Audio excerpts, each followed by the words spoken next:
안녕하세요. 강남 타투아 의원 김현정 원장입니다. 주베룩 볼륨은 자연스럽고 귀티나는 동안 얼굴을 만들 수 있어 많은 분들께 큰 사랑을 받고 있는데요. 주베룩 볼륨을 받을 때는 병원 선택이 매우 중요하다는 거 다들 아시나요? 오늘은 제가 주베룩 볼륨을 받을 때 왜 병원 선택이 중요한지를 말씀드리고 주베룩 볼륨을 잘하는 병원을 찾는 꿀팁을 알려드리려고 해요.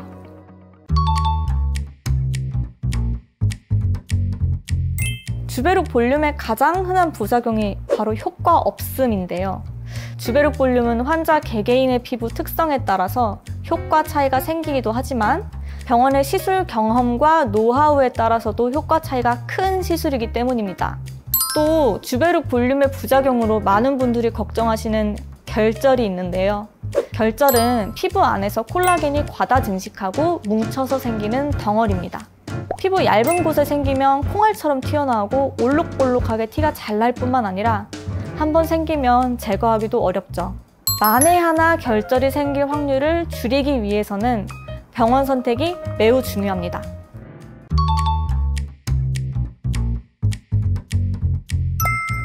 첫 번째, 결절 리스크를 줄이는 노하우가 있는지 확인하셔야 합니다.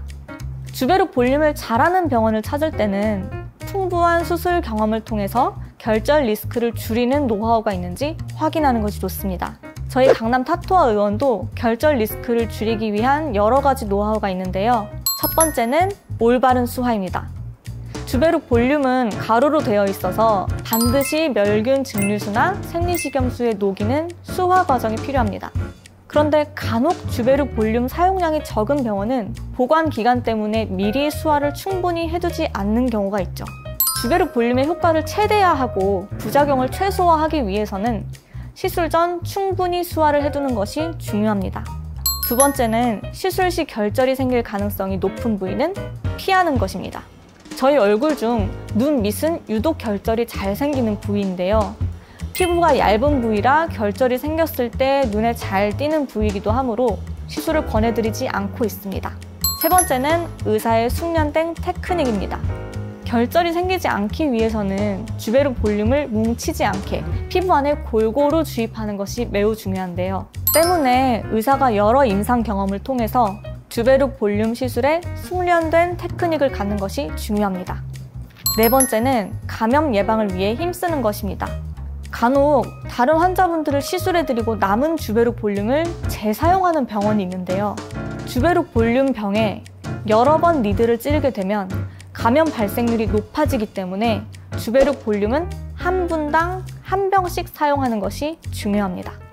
두 번째, 시술 효과를 극대화하는 노하우가 있는지 확인해야 합니다.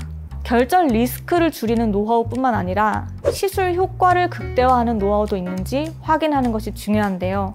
실제로 저희 강남 타투아 의원에서는 시술 효과를 극대화하기 위해 환자분들이 앉은 상태에서 시술을 진행하고 있습니다. 피부는 중력의 영향을 받기 때문에 누워있을 때와 앉아있을 때 조금씩 달라지는데요. 아무리 앉아서 디자인을 한 뒤 누워서 시술을 한다고 해도 디테일한 부분이 조금씩 달라질 수밖에 없습니다. 따라서 얼굴에 처진 부분을 정확하게 파악하고 최상의 시술 결과를 내기 위해 조금 불편하더라도 환자분들이 앉은 상태에서 시술을 진행하고 있죠. 끝으로 콜라겐 생성을 촉진시킬 수 있는 또 하나의 비법이 있는데요. 그건 바로 비타민C입니다. 비타민C는 바르는 화장품으로는 피부 깊은 곳까지 침투되지 못하기 때문에 영양제로 하루 1mg 이상 섭취하시길 권해드리고 있습니다.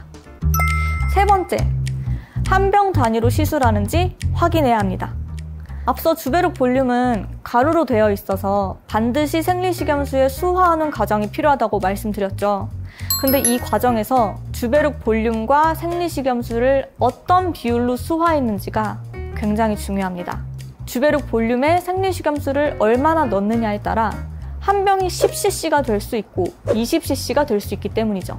그래서 주베룩 볼륨의 양은 cc 단위로는 알 수 없기 때문에 병 단위로 이야기하는 것이 맞습니다. 그러나 간혹 주베룩 볼륨의 양을 cc 단위로 이야기하고 주베룩 볼륨의 농도가 굉장히 옅은 주사제로 시술할 뿐만 아니라 남은 주사제를 재사용하는 병원도 있는데요. 이런 경우 시술 효과가 크게 떨어지고 부작용 가능성도 높아질 수밖에 없습니다. 그래서 주베록 볼륨을 잘하는 병원을 찾으실 때는 주베록 볼륨을 한 병 단위로 시술하는지 확인해 보는 것이 좋습니다. 저희 강남 타투아 의원도 처음부터 한 분당 한 병씩 사용하는 것을 고집해 왔고요.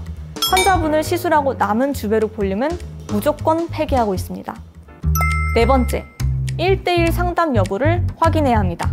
주베록 볼륨은 의사가 1:1로 환자의 피부 특성을 꼼꼼히 파악하여 시술하는 것이 중요합니다. 외부 물질로 볼륨을 증가시키는 것이 아닌 자가 콜라겐으로 볼륨을 증가시키는 시술이다 보니 환자분마다 시술 효과가 다르게 나타나기 때문이죠. 또 필러와 달리 효과가 나타나기까지 시간이 많이 필요하고 한 번 생긴 후에는 녹일 수 없기 때문에 충분한 상담을 통해 환자가 원하는 결과를 얻을 수 있는 시술인지 확인하는 과정이 반드시 필요합니다. 따라서 의사와 1:1 상담이 불가능한 공장형 병원에 가시는 것은 비추천해 드립니다. 다섯 번째, 부작용 사례 여부 확인하셔야 합니다. 요즘은 발품보다는 손품이라고 하죠. 병원을 선택하기 전에는 반드시 인터넷으로 병원 후기를 잘 살펴보셔서 부작용들로 인한 사례가 있는지 확인해 보는 것이 좋습니다. 만약 부작용 사례 여부를 확인하기 어렵다면 병원 홈페이지에 들어가셔서 시술 전후 사진을 참고하는 것도 좋은 방법입니다. 오늘은 주베록 볼륨을 받을 때 왜 병원 선택이 중요한지 말씀드리고 주베록 볼륨을 잘하는 병원을 찾는 꿀팁도 알려드렸습니다. 종종 주베록 볼륨은 비교적 쉽고 간단한 시술이라고 생각하셔서 아무 병원에서나 시술 받는 분들이 계시는데요. 오늘 영상 꼭 참고하셔서 부작용 없이 효과적으로 주베록 볼륨을 받으시기 바랍니다. 지금까지 강남 타투아 의원 원장 김현정이었습니다. 감사합니다.